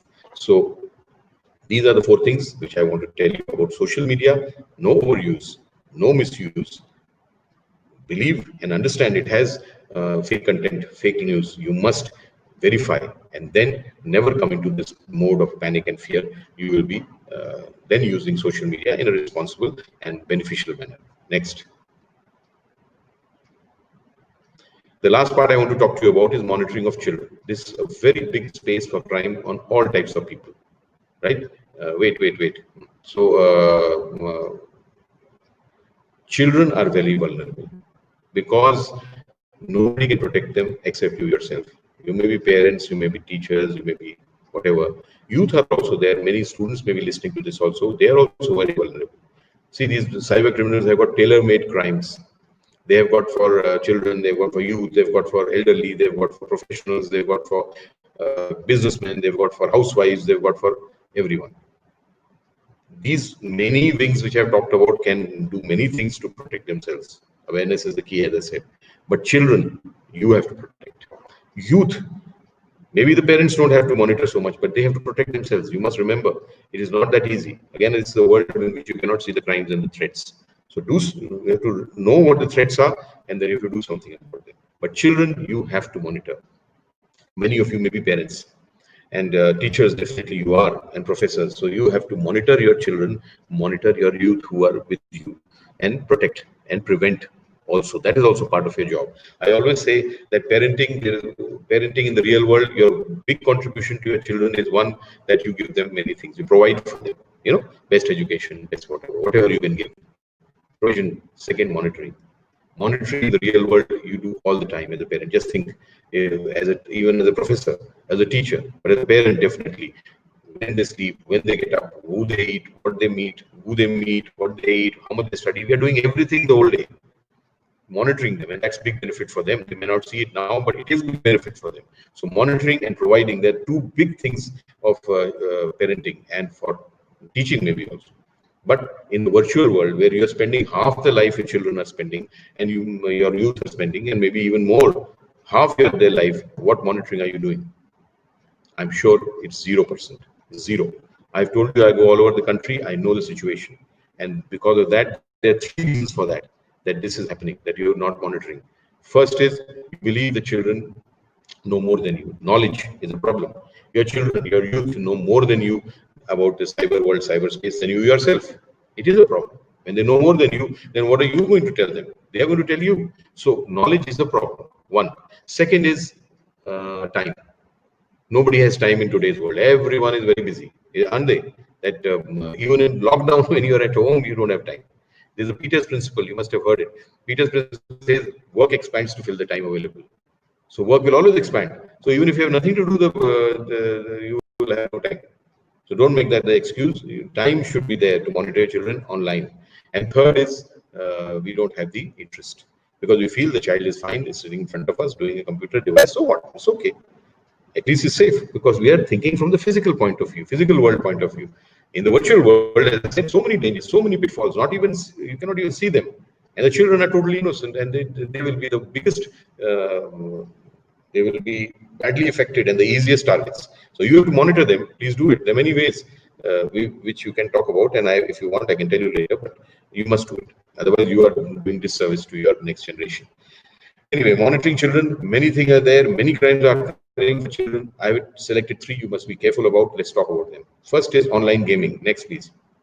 Online gaming sounds like a game. Child is playing a game. Good, yeah. Playing is good. But no, this is not a game. This is online gaming. This is not the same thing as games that you play in the real world. Tennis and badminton and football, and they're very good, yeah. But this is not that. This is online gaming. And this WHO has classified online gaming today, over gaming, as a mental disorder. It has gone beyond addiction. Now it is a disease. So if the child is doing too much gaming, it is in the category of a mental disorder. So you have to prevent your children from becoming sick, don't you? So you have to monitor, because there are such violent games, there's such violent content games that this is leading to great problem for children. They stop eating, they stop studying, they go into depression, they suicidal tendencies, violent behavior, all sides of things are coming. I was just reading in the newspaper a few days back, in Vietnam, there's a case where an 80-year-old grandmother was murdered by her 15-year-old grandson because she didn't give him probably $6 for playing some online game. So this is a threat, children, 15-year-old child, can he understand anything? Most probably not. So you have to see this gaming part, how much they're playing, fix the time, and second, what they're playing, not violent games. You have to prohibit it. Otherwise, it will have serious and bad repercussions on the child's mind and future. Next problem which you have to deal with is online bullying. It's also called cyberbullying, and this is also a very, very bad crime. It is insidious again. You can't see the effects. Child will never tell you that he or she is suffering this till it's too late. And again, permanent damage. I have seen many cases of this. The children in normal bullying also stop eating, stop studying, stop going out of the house, lose confidence, go into depression, say suicide. They lose their whole future. And bullying itself is very dangerous, but when you add technology to it, it becomes even more dangerous. Cyberbullying. And why? There are three reasons. I told him I keep going across India. When I go, I used to talk to students and schools and colleges, ask them what is the problem in bullying and ragging? What is the main problem? They used to say that so the main problem is that when others hear it, when others see it, it's even worse. Yes, it multiplies. So cyberbullying even worse.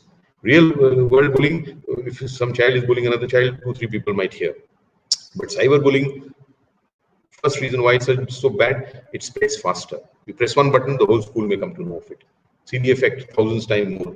Second, it has a wider audience. Everyone is there. You can tell everyone. Wider audience, spreads faster. And third is it follows children home. 24 hours. Real life, real time bullying only in school, campus, maybe in college. When you come home, you're okay. Here, as I told, children come and they go online. So it is a 24-hour thing. So it is even worse. It is, I think, worst kind of crime committed on children. I've seen many children being suffering and losing their whole future. Just now, there's an Indian Institute of Management. There's one, I guess, in Shillong also. There's one IIM in Indore also. There, one girl came with her parents to meet me. She's a college student, not even a child. She was a gold medalist, excellent student, but she was being cyberbullied. YouTube made this, that, obscene posts and everything. She was so disturbed. She had stopped studying. She had stopped doing everything. Her parents got her to me in time. Luckily, we traced and tracked that footprints, as I said. Who did it turn out to be? Her best friend. She's a girl who was doing it. Then they got her, told her, this is what we have. Now you decide. You want to send her to jail? You want to talk to her and finish it? You can talk and counsel. She chose the second way, but now she's fine. But if she had not come in time, she's a college student, postgraduate. Then if she had not come in time, she would have been permanently damaged. This is a very bad crime. You must check it. You must monitor it. I believe that, see, who does it? Another child does it to another child. Another youth does it just for their fun and entertainment. So I believe that no child, even if it's a child, has a right to spoil the life of another child for his entertainment. Such children should be punished, legally punished. And such school and college authorities should also be punished because they are abetting such kind of crime if they know it and not doing anything. Okay. So you must see, I told you the children will not tell you. You might share a screen with them. There are so many softwares. You might become on the friend list of Facebook. Do something. You must know what they are up to on cyberspace and then protect them, because that is part of monitoring and that's part of your job. Next.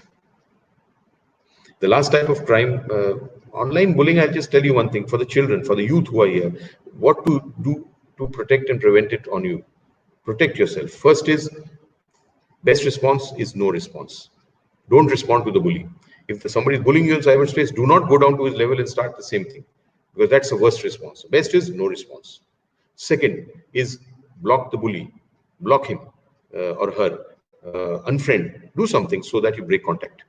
Third is save evidence. When the bullying was going on, you must save that evidence. Take a screenshot, download that video, whatever they have made, and save it, because it can be useful later. So save evidence is third. Fourth is talk to an adult. Talk to your teacher, professor, talk to your parent, talk to someone. That is the problem. You have the evidence, you have blocked the bully, you have not responded ever. And after that, talking to someone, fifth is make a report if necessary. Get that bully punished. You must do it. So this is how to go about it, and you should also all ensure that. Next, please. The last type of crime. Arjun, next. Anyway, till it comes, I'll just tell you the last third type of crime which I want to talk to you against children. It's called online grooming. Grooming means to make somebody ready.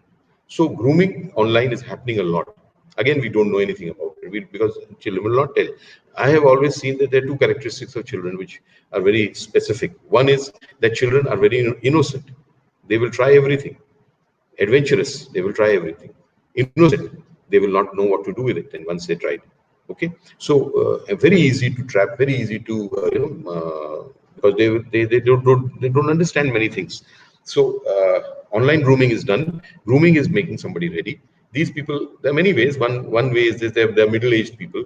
They will make profile the age of the youngster, and they will make friends. And after that, they will start sharing some secrets. And the child is innocent, child is adventurous. He will or she will tell many things. Oh, I also have this secret. And once they know the secrets, then they'll blackmail that child.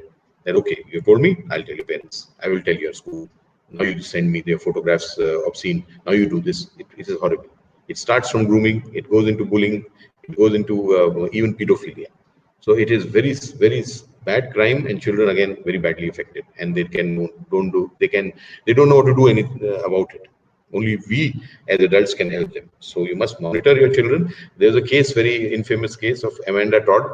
She was a 15-year-old girl from Canada, and she was groomed, and then she was being bullied by some. She committed suicide, and then before she committed suicide, she posted a YouTube video of some showing flashcards and what she went through to end up killing herself. Very sad. That man was, of course, caught. He was from Holland, and he was doing it with so many children, and it was really bad. So who can protect them? You can protect them. So this is what I wanted to say about the crime part. Is there, Arjun? Are you there?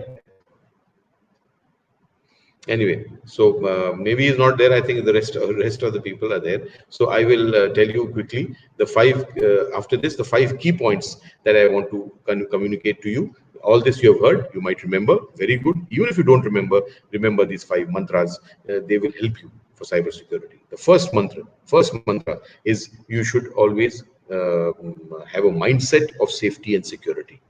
In the virtual world, I told you, you cannot see dangers, you cannot see crime, but they are there. And they're even worse because you can't see them. But so you have to have a mindset that you have to remain secure. Don't believe that it's just fun and games. Have that mindset, and a mindset that this is a different world. This is not the real world. And then proceed, you will be safer.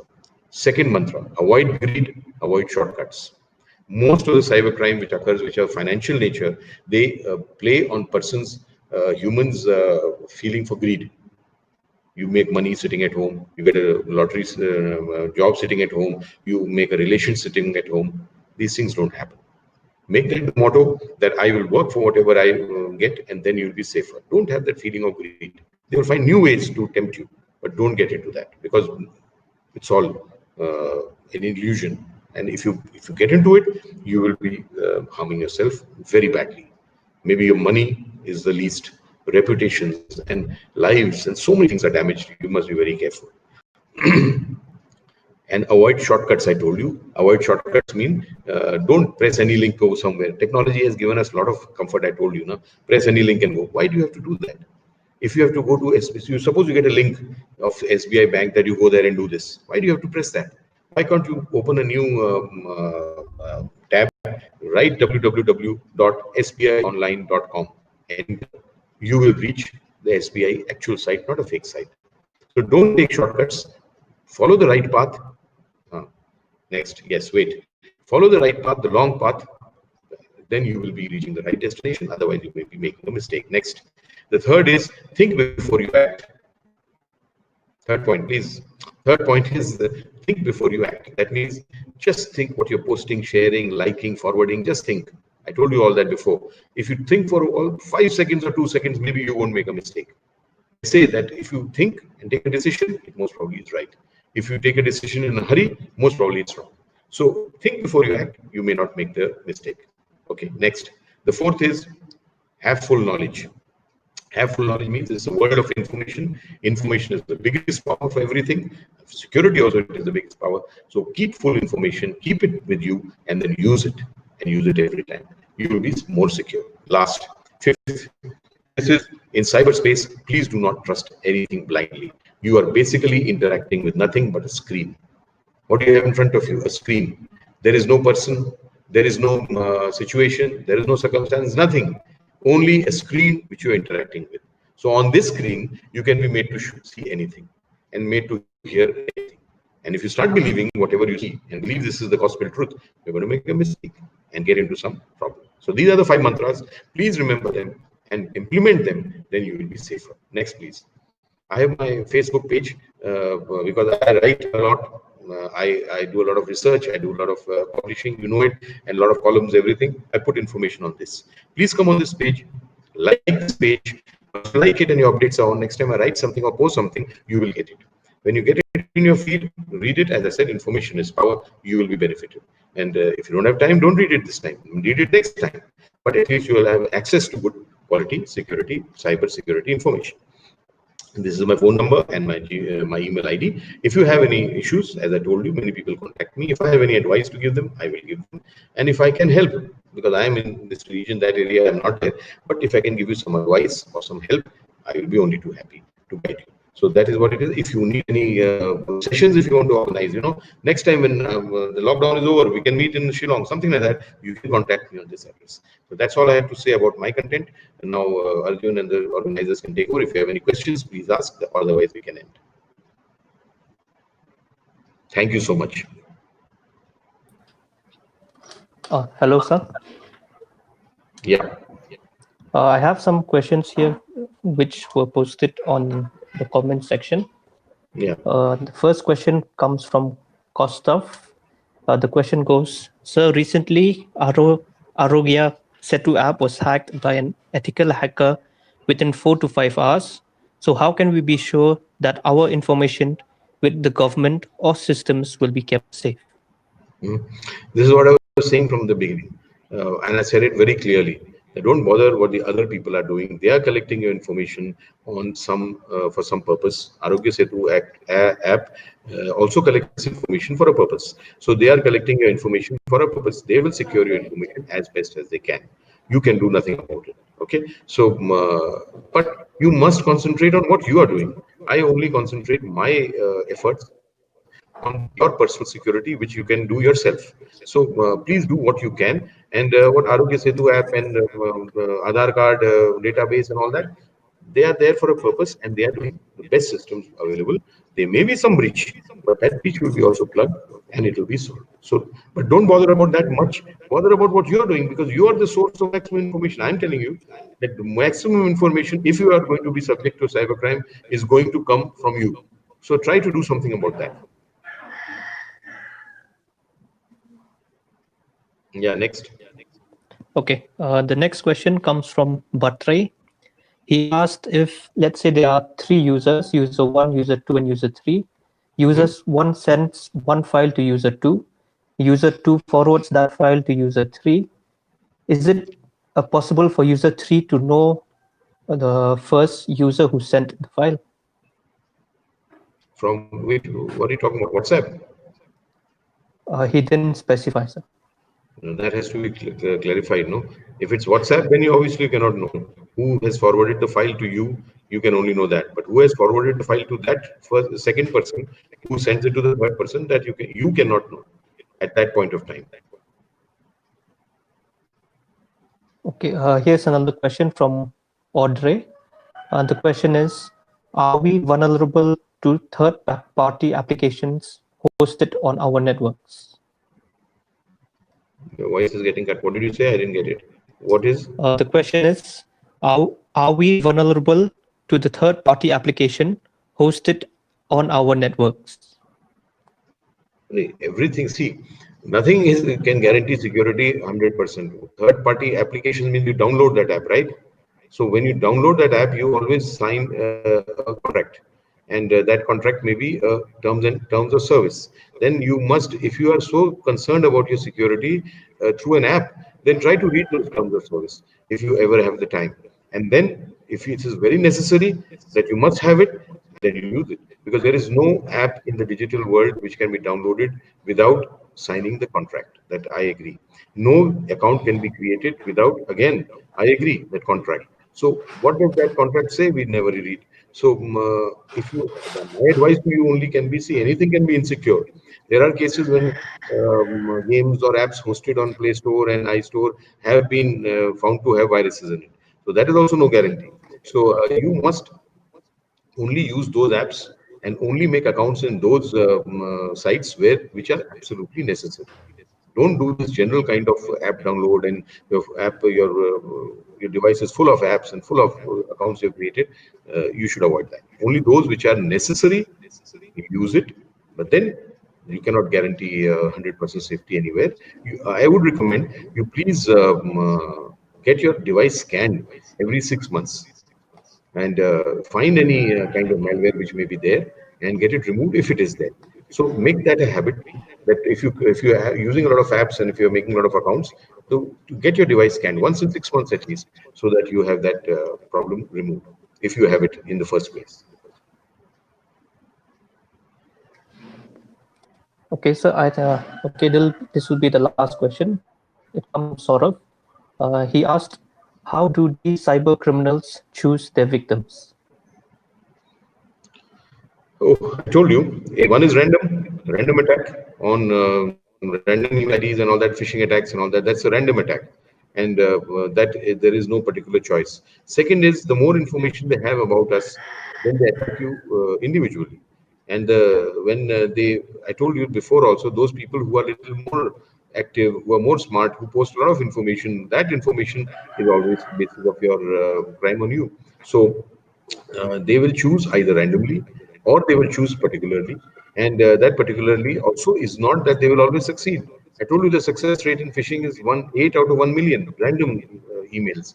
So even in the particular attacks, when they choose you as a person, then it will be out of some hatred or some jealousy or some feeling of victory, that this person I will succeed in trapping.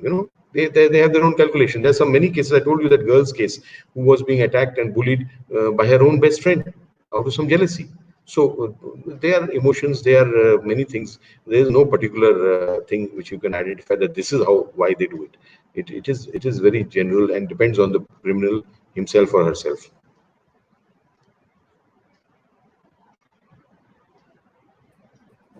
Yeah. Okay, thank you, sir. Thank you. Okay, now that we have come to the end of the session, a very good afternoon to everyone.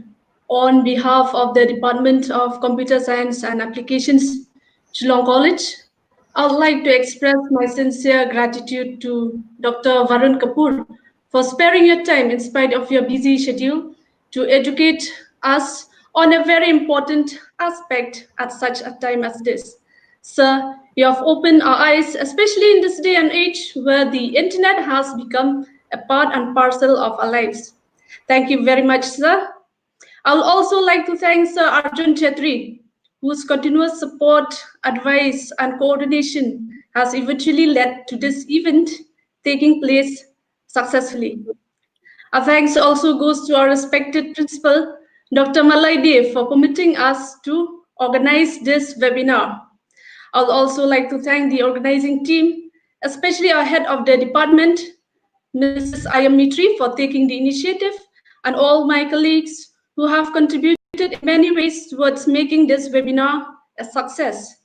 Finally, this webinar would not have served its purpose without the viewers participating by watching it live on YouTube. A big thank you to those who have joined us through various social media platforms like Facebook, WhatsApp, and Instagram. So once again, thank you everyone and have a wonderful day ahead.